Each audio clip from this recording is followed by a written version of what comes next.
perform box jumps, all you need is a box. We'll start by standing with our feet hip width apart and about a foot away from the box.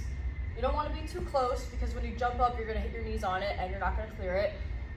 You don't want to be too far because you want to think about jumping as high as you can and not forward. So we're here. To do this, I'm going to start with my hands up in the air like this, and I want to keep my spine neutral, so I shouldn't be arching up like this, reaching towards the sky. Keep everything stacked. Rib cage stacked above your pelvis. From here, when I go down, my arms are going to come down with me, and that's how I'm going to propel myself upwards to be able to clear the box.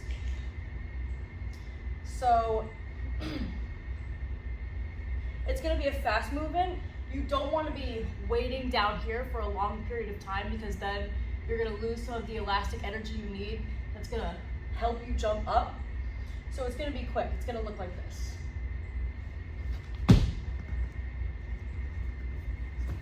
You want to try to spend as little time in this downward position as possible.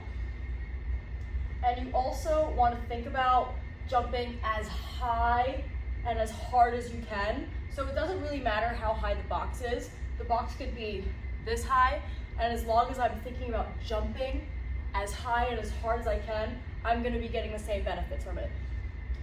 Something really important is just to make sure that you're not using a box that you can barely clear. So I wouldn't use a box any higher than 24 inches for myself, just because this is perfectly high enough for me to be able to get the benefits of the exercise.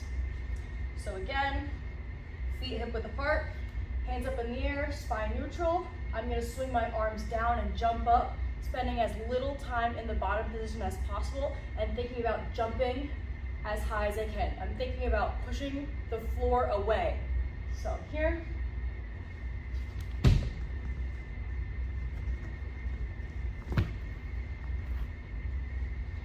Another thing, I would recommend putting the boxes up against something that's not going to move so that when you jump and land on it, the box doesn't slide. So I like to always push it up against the wall. And when you land, try to think about landing as softly as possible, making sure that your knees are going out, not in. And when you land, you don't have to jump up and land on the box in a full squat.